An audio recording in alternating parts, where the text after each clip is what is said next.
Järgnevalt paluks vastavalt päevakorrale kõnelema meie erakonna auesimehe president Arnold Rüütel. Austatud esimees, lugupeetud kongressi delegaadid ja töölised.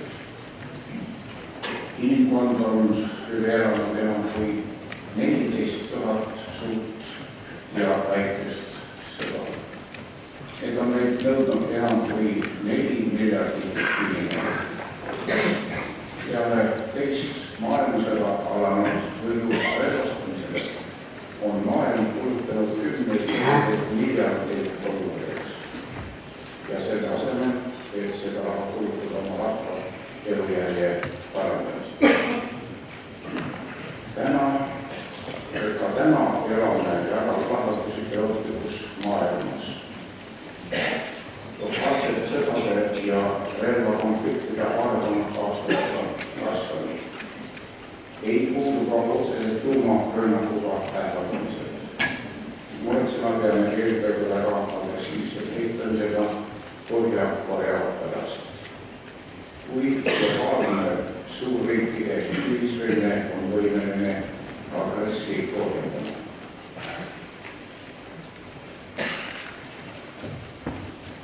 Kui aga tuumariigid omavahel konflikti sattuvad, on olukord erakordselt oht.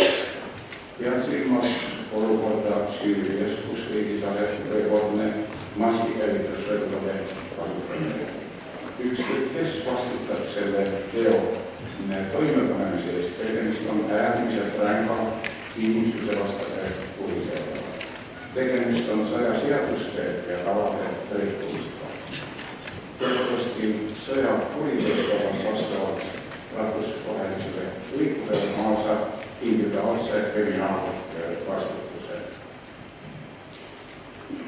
Kui tuleme Eesti asjade juurde, siis NATO relvajõudude kohalolek siin peaks olema väga tõsine heidutus igale agressioonile.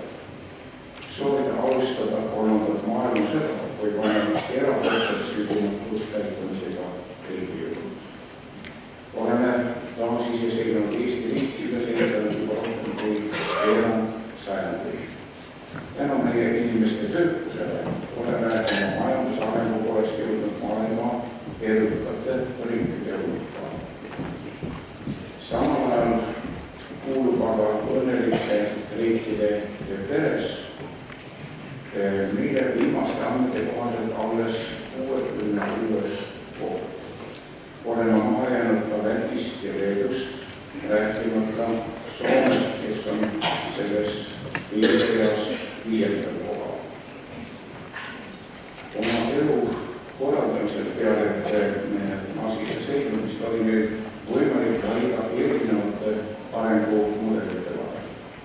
Võimalik olnud nõnda nimetatud isamaalased eitasid senise arengu kogemusi ja plats puhtaks või kohal alustati Eesti laus liberaalse majandusmudeli juhtamist.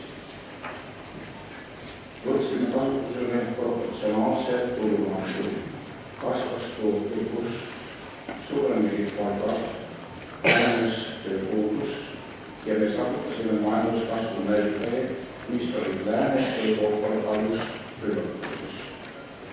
Meie majanduskasvu aitas kahtlematult kaasa ka liberaalne ettevõtluskliima.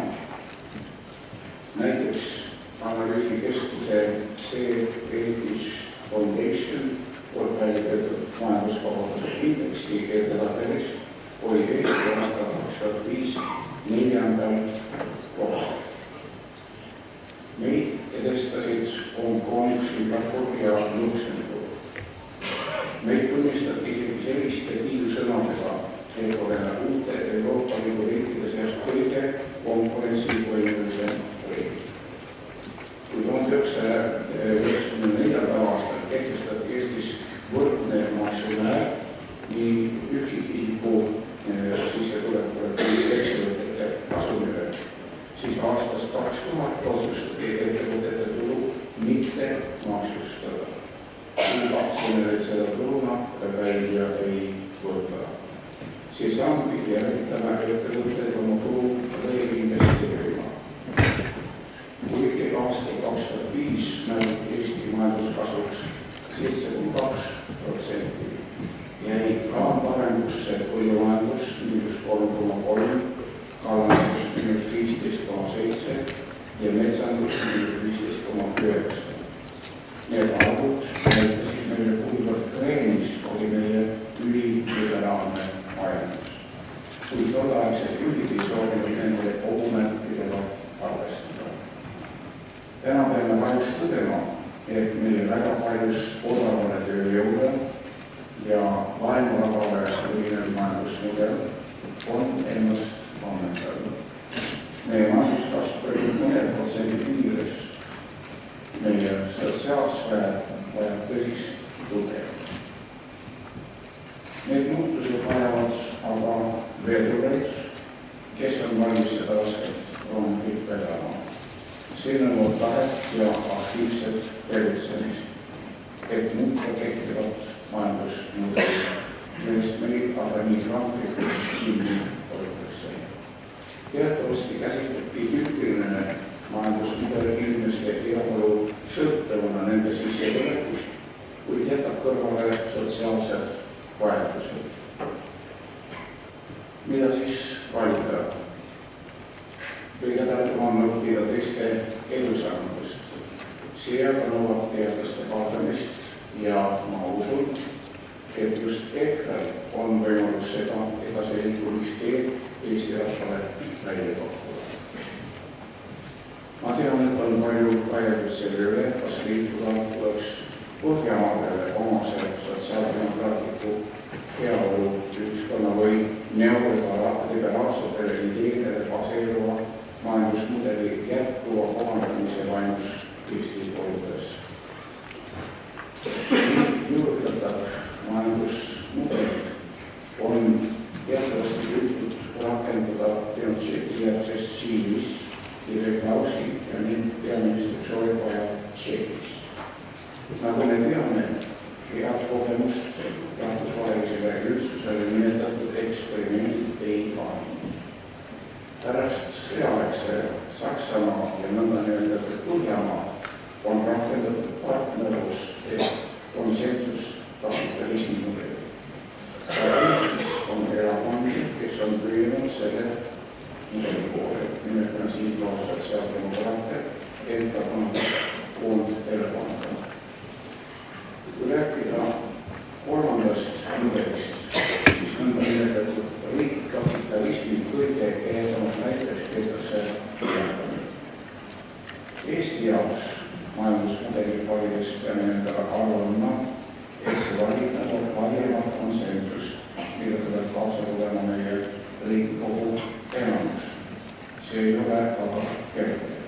Juba praegu on meil tegemist eri arengumudelite segunemisega, mis on toonud kaasa teravaid poliitilisi vastuolusid ja sotsiaalseid pingeid.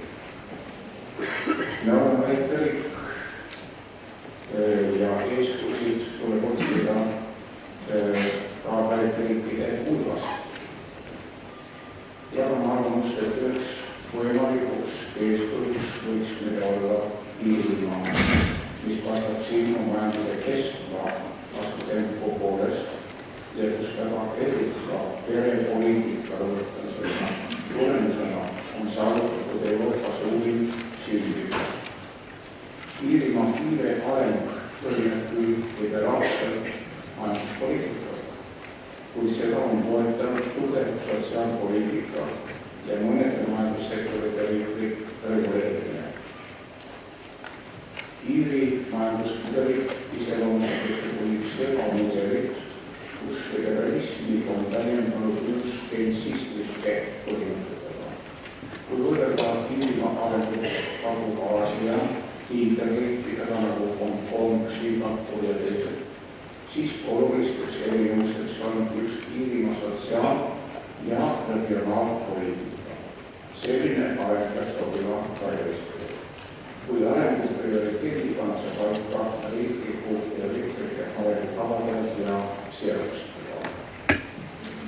Ma arvan, et muutusteks peaks meil valmis olema. Nimetagem neist kas või ühte, see on ettevõtete Eestis teenitud kasumi